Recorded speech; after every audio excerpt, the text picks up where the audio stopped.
আমরা আপনাকে আহ্বান জানাই, শহীদ ওসমান হাদি ওই একই সুতোর মানুষ যিনি এই সকল আধিপত্যবাদের বিরুদ্ধে দাঁড়িয়েছিলেন। আমরা যদি বাংলাদেশ থেকে আধিপত্যবাদকে নির্মূল করতে না পারি, তাহলে বাংলাদেশের স্বাধীনতা সার্বভৌমত্ব থাকবে না। আমাদের জীবনে, আমাদের দেহে এক বিন্দু রক্ত থাকা পর্যন্ত আমরা বাংলাদেশের স্বাধীনতার সার্বভৌমত্বকে ভারতের কাছে বিকিয়ে যেতে দেব না, দেব না, দেব না। প্রিয় ভাইয়েরা, আজকের এই সংবাদ সম্মেলন থেকে আপনাদের সর্বশেষ আহ্বান জানিয়ে আজকের মতো আমাদের এই সংবাদ সম্মেলনটা শেষ করতে চাই। শহীদ ওসমান হাদিকে যারা খুন করেছে, এই খুনের পেছনে যেই দেশি বিদেশি চক্রান্ত জড়িত রয়েছে এবং বাংলাদেশ থেকে এই খুনকে যারা ঘটিয়েছে, তাদের প্রত্যেককে বিচারের মুখোমুখি করতে হবে অতি দ্রুত। নাম্বার 2, এখন পর্যন্ত 14 থেকে 15 বার শহীদ ওসমান হাদির এই যে তদন্ত, এটাকে পেছানো হয়েছে। আমরা আপনাদেরকে স্পষ্ট করে বলি, এই রিপোর্ট দাখিলের সময় আপনাদেরকে আর পেছাইতে আমরা দেব না। এইটাকে কোনোভাবেই আমরা মিস্টেরিয়াস কেস হইতে দিব না। পররাষ্ট্র মন্ত্রণালয়ের পক্ষ থেকে আমাদেরকে জানানো হয়েছে, আপনাদের মাধ্যমেই আমরা জেনেছি যে গত 1-1.5 মাস 2 মাস আগে আমাদের যিনি পররাষ্ট্রমন্ত্রী, তার সাথে ভারতের পররাষ্ট্রমন্ত্রীর একটা বৈঠক হয়েছে পররাষ্ট্র পর্যায়ে, এবং তিনি বলেছেন যে অতি দ্রুত শহীদ ওসমান হাদির খুনিদের দেশে ফিরিয়ে আনার ব্যাপারে ভারত সম্মত হয়েছে। অথচ অত্যন্ত আশ্চর্যের বিষয় হচ্ছে, যার সাথে বৈঠক হয়েছে তার ব্যাপারেই মমতা বন্দ্যোপাধ্যায় বলেছে যে সে নাকি তাকে চুপ থাকতে বলেছে এই ব্যাপারে। তো সুতরাং আমার কাছে মনে হয়েছে, বাংলাদেশের পররাষ্ট্র মন্ত্রণালয় থেকে যেই বিবৃতি দেওয়া হয়েছে খুনিদেরকে ফিরিয়ে আনার ব্যাপারে, এইটা মূলত বাংলাদেশের স্বাধীনতাকামী জনগণকে এই খুনের বিচার থেকে, এই লড়াই থেকে দূরে সরিয়ে রাখবার জন্যই এই কথাগুলো বলা হয়েছে। নয়তো যেই অমিত শাহের নাম একদম সরাসরি এই খুনের সাথে জড়িত হয়েছে, তার সাথে বৈঠক করে খুনিয়ে ফিরিয়ে আনা হইতেছে, এটা তো পাগলেও বিশ্বাস করবে না। প্রিয় ভাইয়েরা, আমরা আপনাদেরকে স্পষ্ট করে বলি যে অতি দ্রুত, মানে কোনো, আপনি দেখেন ফিরিয়ে আনা হবে, মানে এইটার কোনো সময়সীমা নাই। এটা একটা ইনফিনিটি ব্যাপার, যে কবে ফিরে আনবে এই ব্যাপারে কোনো ব্যাপার নাই, কিন্তু ফিরে আনা হবে। আমরা স্পষ্ট তারিখ চাই যে আর কত দিনের মধ্যে সরকার পররাষ্ট্র মন্ত্রণালয়ের পক্ষ থেকে এই খুনিদেরকে ফিরিয়ে আনার ব্যাপারে ব্যবস্থা গ্রহণ করবে, সেই তারিখটুকু আমাদেরকে জানাবে।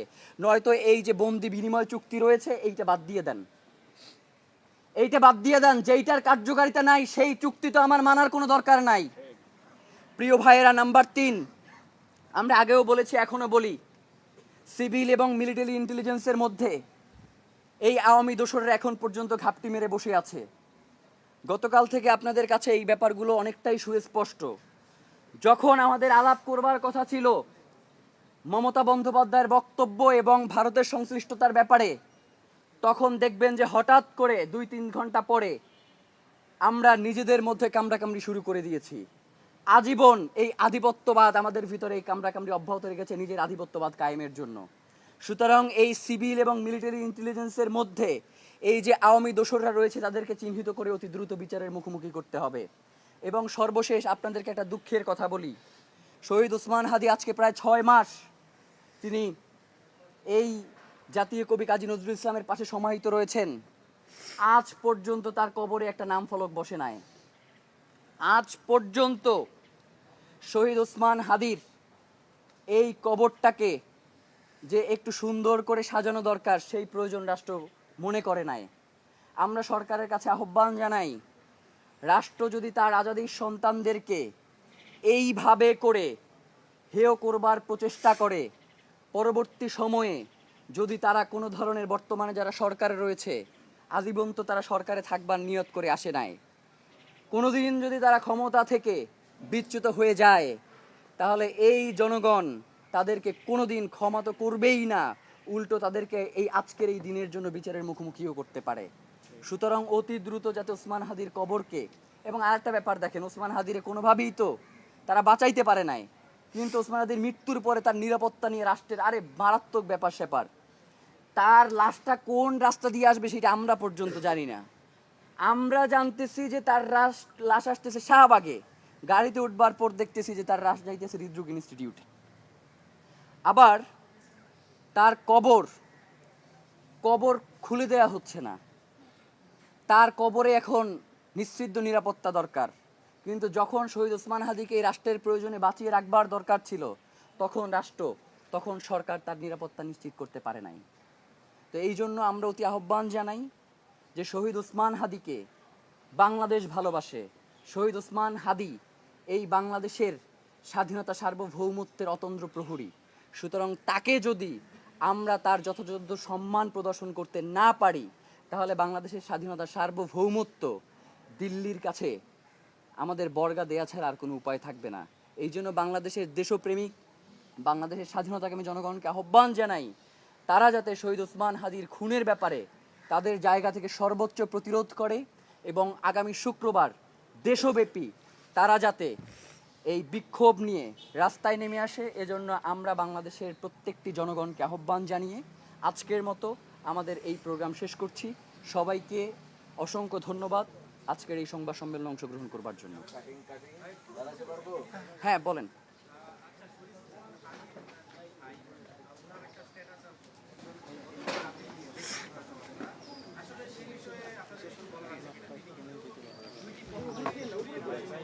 প্রথমত হচ্ছে শহীদ ওসমান হাদির বড় ভাই ওমর হাদি তিনি যেই দুইটা পোস্ট করেছেন, এই দুইটা আপনারাও যখন দেখেছেন আমরাও তখনই দেখেছি। মানে এমনটা না যে আমাদের সাথে আলোচনা করে উনি এই পোস্টটা দিয়েছেন। নাম্বার 2, এইটা উনি কেন দিয়েছেন এইটার উত্তর উনি সব থেকে ভালো দিতে পারবেন। কারণ আমাদের জানা মতে, আপনারা জানেন যে ইলেকশনটা কেন্দ্র করে বিভিন্ন ধরনের নেগোসিয়েশন হয়। আমার জানা মতে বিএনপি এবং জামাত উভয় দলই শহীদ ওসমান হাদির সাথে বিভিন্ন পর্যায়ে নেগোসিয়েশন করেছে।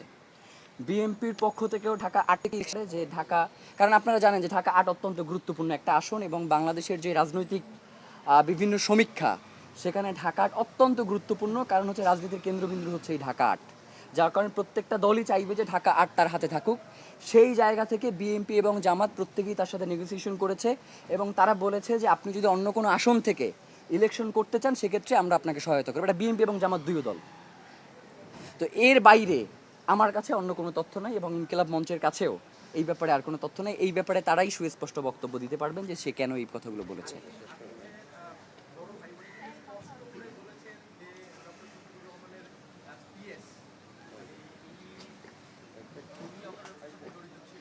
উনি দুইটা কথা বলেছেন। আপনাকে তো আমি দুইটা কথাই বললাম। নেগোসিয়েশন একটা ব্যাপার, আমি এইটা সম্পর্কেই জানি, কিন্তু এর বাইরে আমার কাছে কোনো তথ্য নাই। আর উনি দুইটা ওখানে উল্লেখ করেছেন, একটা হচ্ছে কয়েকজন উপদেষ্টার কথা বলেছেন এবং বিএনপির কয়েকজন মন্ত্রীর কথা বলেছেন, আর সেকেন্ড পোস্টে উনি জামাতের আমিরের পিএসের কথা বলেছেন। তো যার কারণে উনি কেন এই কথাগুলো বলেছেন এইটা একান্তই ওনার বিষয়। আমাদের ইনকিলাব মঞ্চের জায়গা থেকে আমাদের যেই জায়গাগুলো নিয়ে প্রশ্ন ছিল, এইগুলো আমরা বাংলাদেশের যে তদন্ত সংস্থাগুলো রয়েছে, প্রথমে আমরা হচ্ছে ডিবিকে জানিয়েছি।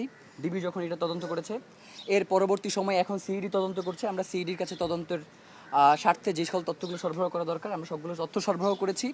এখন তারা তদন্ত করে দেখবে যে এই বিষয়গুলোর সত্যতা কতটুকু বা মিথ্যে কতটুকু। কিন্তু আমাদের কাছে এখন পর্যন্ত এগুলোর কোনো সুস্পষ্ট বার্তা অন্তত আমাদের কাছে আসে নাই। তার কাছে আসলে সেটা তিনিই ক্লিয়ার করবেন। জি,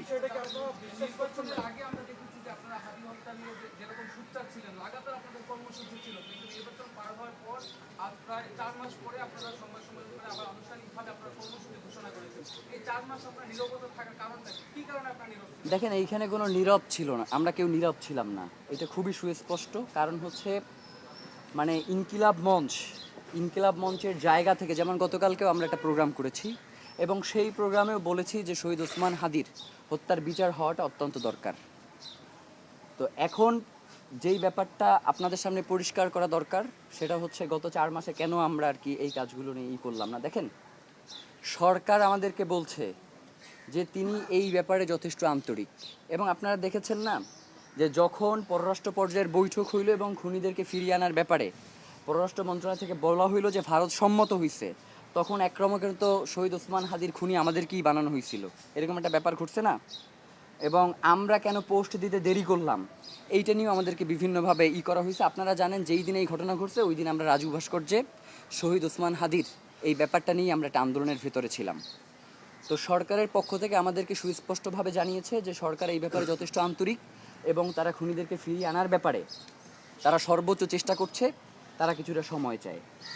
তো এখন আমাদের কাছে যদি সরকার এই ধরনের বার্তা পৌঁছায় সেই ক্ষেত্রে আমাদের আর এর বাইরে আর করণীয় কী আছে? আমরা সরকারকে এই ব্যাপারে সময় দিয়েছিলাম, কিন্তু সরকার যে পররাষ্ট্র মন্ত্রণালয়ের কথা বলছে বা পররাষ্ট্র পর্যায়ের বৈঠকের কথা বলছে, আমরা দেখছি যে ভারতের সেই পররাষ্ট্র পর্যায় থেকেই এই খুনের সাথে প্রত্যক্ষ জড়িত থাকার সংবাদ আমরা গতকালকে পেয়েছি।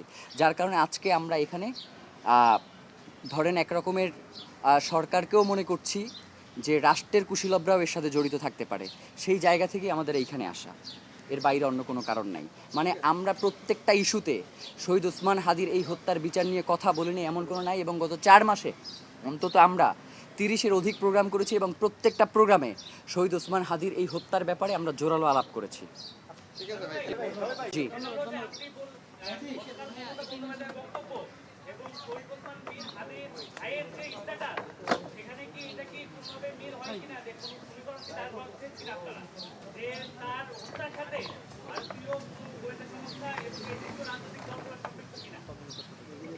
মানে ভারতের সংশ্লিষ্টতা এটা তো খুবই সুস্পষ্ট।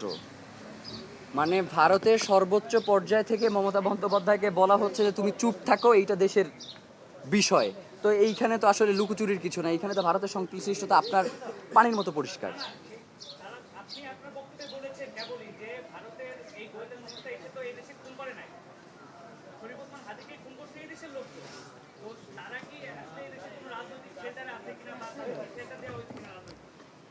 আমার কাছে মনে হয় যে ভারতের নিয়ে বেশ কিছু বই আছে, তারা কিভাবে তাদের অপারেশনগুলো পরিচালনা করে এইটা যদি আপনারা কম বেশি পড়েন তাহলে বুঝতে পারবেন যে সে আসলে দেশের অভ্যন্তরে ঢুইকা হত্যা করে নাকি দেশেই তার নিজের এজেন্ট ঠিক করে হত্যা করে, এগুলো আপনাদের কাছে পরিষ্কার হয়ে যাবে।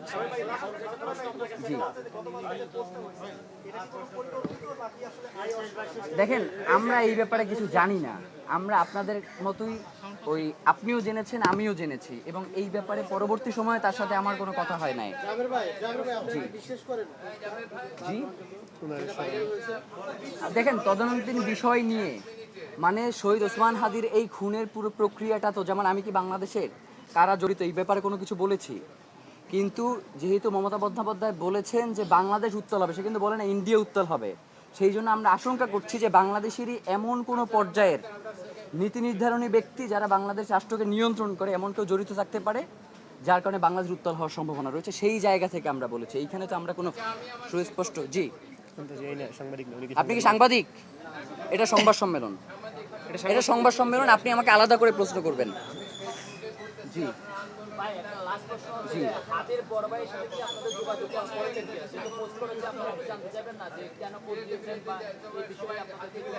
দেখেন এইটা একান্তই তার পারিবারিক বিষয়। শহীদ ওসমান হাদির পরিবার কোন বক্তব্য দিবে, শহীদ ওসমান হাদির পরিবার কোন পদক্ষেপ গ্রহণ করবে, এইটা একান্তই তাদের ব্যাপার। তারা যদি কোনো কিছু আমাদের সাথে নেগোসিয়েশন করে, যেমন ইনকিলাব মঞ্চের সাথে তারা যদি কোনো আন্দোলনে আসতে চায় বা তারা যদি আমাদেরকে প্রস্তাবনা করে কোনো কিছু, সেটার ক্ষেত্রে আমরা তাদের সাথে হয়তো তাদেরকে সহযোগিতা করব। কিন্তু তারা যেই ব্যাপারগুলো একান্ত নিজেরাই আলাপ করে বা নিজেরাই বলে, এই ব্যাপারে তো আমাদের কোনো বক্তব্য থাকতে পারে না ভাই। জি, অসংখ্য সবাইকে অসংখ্য ধন্যবাদ।